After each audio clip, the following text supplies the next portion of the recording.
तारीख 22 जून 2024 को लगभग 9 महीनों के बाद जीएसटी काउंसिल की 53वीं मीटिंग हुई। इस मीटिंग में कई सारे रिलीफ दिए गए। इनमें से कुछ मेजर रिलीफ और मेन पॉइंट्स की चर्चा करेंगे और हम इन सभी पॉइंट को बहुत सरल भाषा में एक्सप्लेन करने की कोशिश करेंगे। तो चलिए जानते हैं जीएसटी काउंसिल की 53वीं मीटिंग के मेन पॉइंट्स।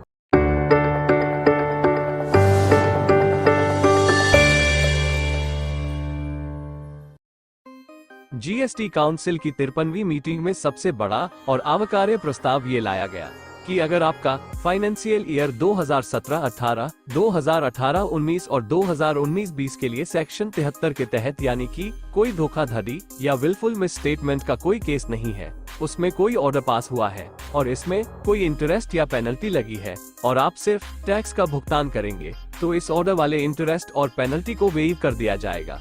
इसके लिए आपको टैक्स 31 मार्च 2025 से पहले भरना होगा। अगला मेजर रिलीफ का प्रस्ताव सेक्शन 16(4) में है। अगर आपने सेक्शन 16(4) के तहत आईटीसी क्लेम करने में देरी की है और आपने आपकी फाइनेंशियल ईयर 2017-18, 2018-19, 2019-20 और 2020-21 के लिए आपने तारीख 30 नवंबर 2021 से पहले अपनी जीएसटी रिटर्न 3B फाइल की है और उसमें आईटीसी क्लेम कर दी है, तो भी आपको आईटीसी क्लेम की समय मर्यादा में छूट मिलेगी।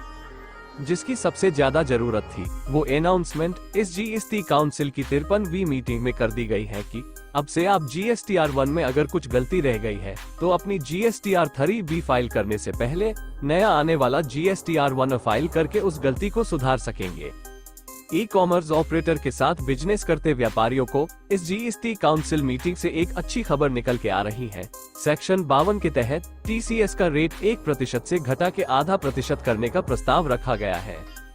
इस मीटिंग में ये भी प्रस्ताव लाया गया है कि अगर कोई अनरजिस्टर्ड डीलर से परचेस की है और उस पर आरसीएम भरने का प्रावधान हो, ऐसे में जिस फाइनेंशियल ईयर में रिसिपिएंट द्वारा इनवॉइस बनाई जाएगी उस ईयर में उसकी आईटीसी मिल सकती है। यहाँ सेक्शन 16(4) की कोई समय सीमा लागू नहीं होगी। जीएसटी काउंसिल की 53वीं मीटिंग में एक और बड़ा रिलीफ लाने का प्रस्ताव ये है कि जीएसटी डिपार्टमेंट अगर कोई फैसले के विरुद्ध अपील करना चाहता है और ये राशि 20 लाख से ज्यादा होगी तो ट्रिब्यूनल में, 1 करोड़ से ज्यादा होगी तो हाई कोर्ट में और 2 करोड़ से ज्यादा होगी तो ही सुप्रीम कोर्ट में जा सकता है। यहाँ ये लिमिट लगाकर टैक्स पेयर को बड़ा रिलीफ देने का प्रस्ताव रखा है। अगला बड़ा रिलीफ का प्रस्ताव भी लिटिगेशन के लिए है। जीएसटी में हाई अथॉरिटी में अपील फाइल करने के लिए टैक्स का एक तय किया हुआ अमाउंट प्री डिपोजिट करना होता है, तभी आप हाई अथॉरिटी में अपील कर सकते हैं। यहाँ ये प्री डिपोजिट की अमाउंट में बदलाव लाने का प्रस्ताव है जिससे व्यापारियों का लिक्विड मनी ब्लॉक न हो। आने वाले दिनों में ट्रिब्यूनल एक्टिव हो जाएंगे, इसीलिए जीएसटी काउंसिल में ये प्रस्ताव लाया गया है कि ट्रिब्यूनल में अपील करने की समय सीमा गवर्नमेंट जो डेट जारी करेगी उस डेट से 3 महीने होगी। अगला प्रस्ताव टैक्स पेयर को इंटरेस्ट में रिलीफ देने के बारे में दिया गया है। अगर आपके कैश लेजर में कोई रकम क्रेडिट पड़ी हुई है तो सेक्शन 50 के तहत लेट रिटर्न के मामले में इंटरेस्ट में छूट देने का प्रस्ताव लाया गया है।